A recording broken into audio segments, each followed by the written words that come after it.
Hey everybody, it's Jeff, and here's what I did today on Workbench, where I stream my open source innovation work on Twitch.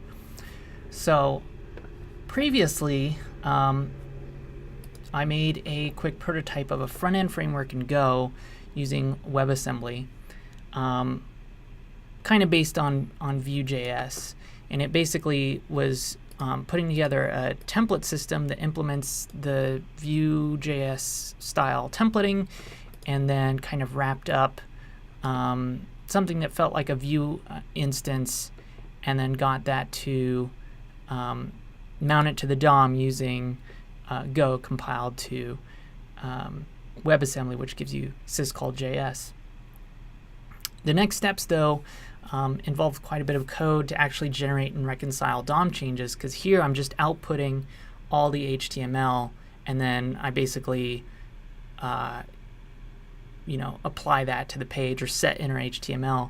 But what you want to do is actually only do diffs, and so React and Vue and all these things have this kind of component hierarchy, and they reconcile differences as state changes. So I decided to kind of look at what Vecty was doing, which was, I'll talk about it in a bit, but I decided I should try and use it myself and see how it goes. So instead of using Vecty as it was made for Go4JS, there is a fork, because I sort of theorized after looking at the API that you could just replace the API calls to Go4JS's runtime with the syscall.js stuff.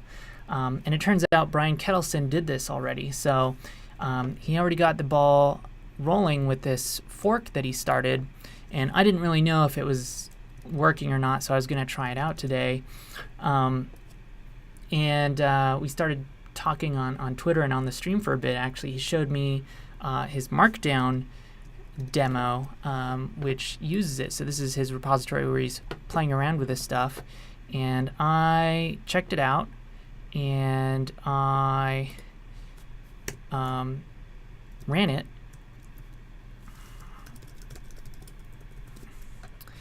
and it worked, and it was pretty fast. This is a simple, I guess, let me show you the so it's all in this one markdown.go file, and he creates a page view component, and there's a markdown component that just renders the input as markdown, and then there's a footer, which he sort of had this incomplete thing here. He ended up using just the standard Vecty API for creating the HTML, but it looked like he was kind of playing with this idea of a template. It was interesting because I ended up using that, so we'll come back to this.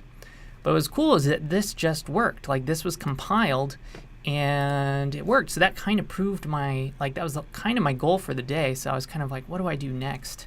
I actually got it working in the harness that I have so that I could have it automatically reload, so I get kind of real-time changes in the browser as it recompiles and I save the file. And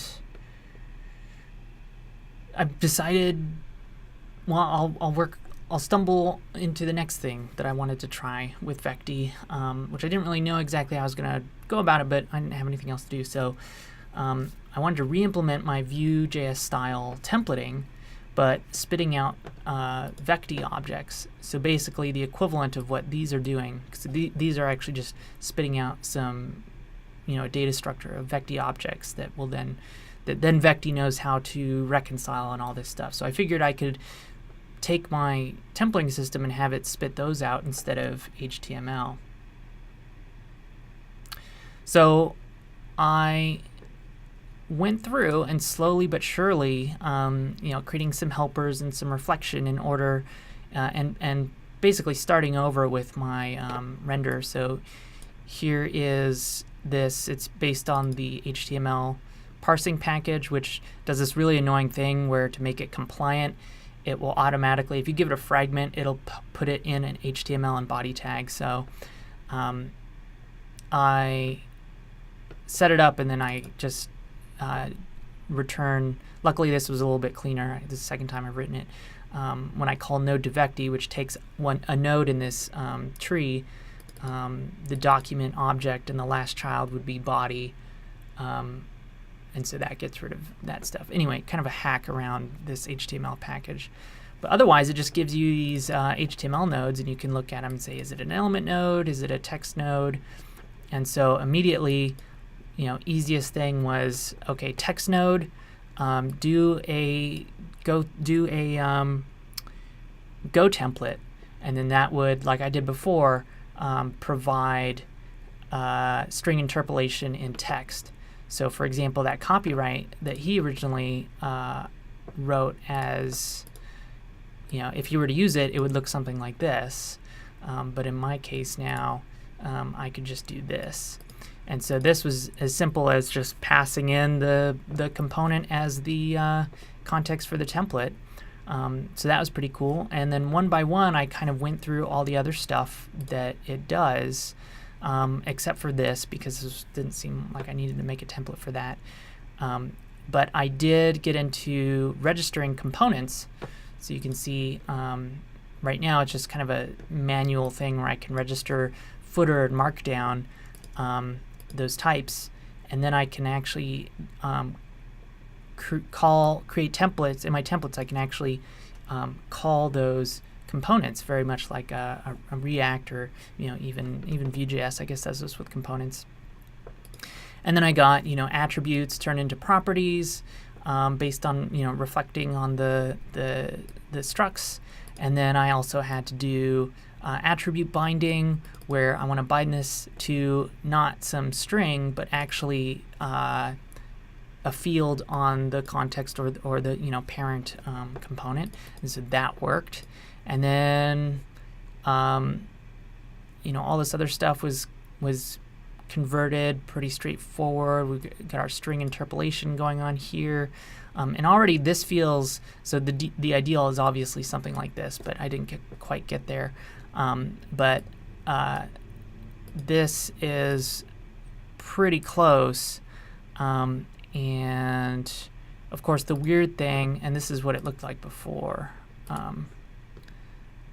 So all of this, it's a combination of creating instances of your components and then using the Vecty functional API to create elements, and then you always do this markup thing, and then you have custom functions for every style and property or attribute and all your event handlers, and I just hated this. So this feels a lot cleaner, but it's based on the same foundation. We had to change this so that now instead of an inline function, we have a method that does the same thing here, which is when the text area changes, we set the state and we re-render the component. Pretty much the exact same code. And yeah, it turns out this all works. We can try it out here, even though it won't be that interesting because we're basically going to see the exact same thing.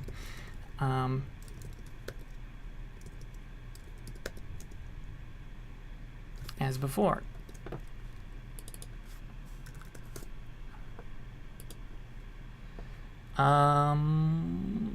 There it is. I guess I could show you how, because this is set up in my harness, we can kind of do real-time changes. So here we can see that it works with like hello world, right? So as I'm changing, it's updating, and that markdown component is re-rendering the page. I guess, yeah, we don't see it in source. We need to inspect the page. So you can see here we could, change this footer component to say, foo equals bar, hit save.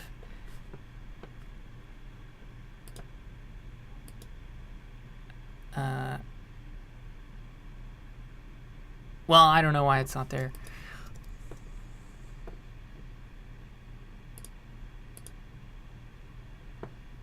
That's a weird one. But let's say if we did something else.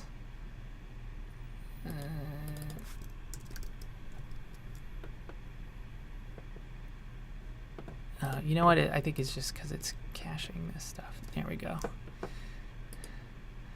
So I need to find a way to make sure that it doesn't cache. When I was doing it, I didn't need to do anything special. So let's see if this works now.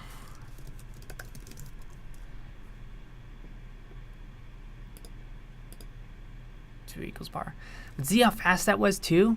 Like, that part of the benefit of this is like, oh yeah, you have to recompile, but damn, it's fast. You can just instantly compile when you hit save, and then it triggers the page to basically reload. There might even be better optimizations than that. You don't even have to reload. The thing that takes the longest is loading the WebAssembly VM. But even that was pretty fast here, right? So it feels faster than JavaScript, but you don't have any of that obnoxious plumbing of Webpack and all that stuff. So this is pretty exciting. So anyway, this is already really cool, and it feels really good. I'm going to keep working on the template system for Vecty, which is totally optional drop-in library. Like, I didn't have to change anything to Vecty, and I can still do stuff in the normal way, so you can kind of mix and match. So I'm going to keep building on Vecty for as long as I can, as opposed to going back to this weird kind of Vue.js thing. I'm just going to try and build on this because they've already got a lot of working stuff. So anyway, that's it. Let me know if you have any thoughts or questions in the comments, and subscribe if you'd like to start following along, or join me on Twitch. Tuesdays and Thursdays is when I do Workbench stuff. So thanks for watching. See you later.